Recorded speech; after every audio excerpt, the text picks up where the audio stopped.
দর্শক, বাংলা নিউজের আয়োজন সংস্থান জানাচ্ছে আজকে কিন্তু বাইতুল মোকাররম মসজিদ জুমা নামাজের পরবর্তী সময়ে একটি ইসলামিক যে সকল দলগুলো তাদের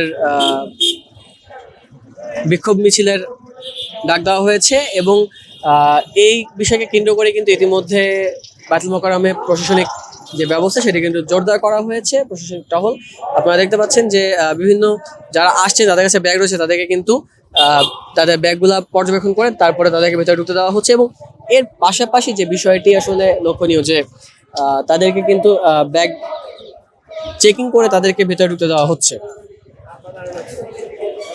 এক্সট্রিম মশার কয়েল প্ল্যান্ট ফাইবার দিয়ে তৈরি, তাই সহজে ভাঙে না, সুগন্ধিযুক্ত ও নিরবিচ্ছিন্নভাবে জ্বলে। ডেঙ্গু, চিকুনগুনিয়া বাহি সহ যে কোনো মশার বিরুদ্ধে দেয় এক্সট্রিম সুরক্ষা।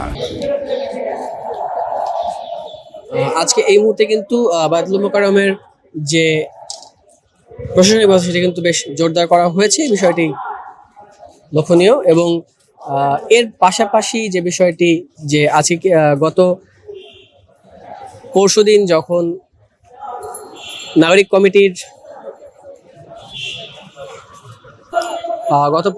জাতীয় নাগরিক পার্টির যে সকল নেতৃবৃন্দ গোপালগঞ্জে গিয়েছেন তাদের উপর যে হামলা হয়েছে সে বিষয়ে তার প্রতিবাদে কিন্তু আজকের এই বিক্ষোভ মিছিলটির ডাক দেওয়া হয়েছে এবং ইতিমধ্যে কিন্তু এই বিষয়টি কে নিয়ে ইসলামী যে সমমনা যে দলগুলো তারা কিন্তু প্রতিবাদ জানিয়েছে। আজকে এই বিষয়টিকে কেন্দ্র করেই কিন্তু ইতিমধ্যে আজকে বাইতুল মোকাররমের নামাজের পরবর্তী সময় যে বিক্ষোভ মিছিলের ডাক দেওয়া হয়েছে সেই বিষয়ে কেন্দ্র করে প্রশাসনিক যে ব্যবস্থা সেটি কিন্তু জোরদার করা হয়েছে।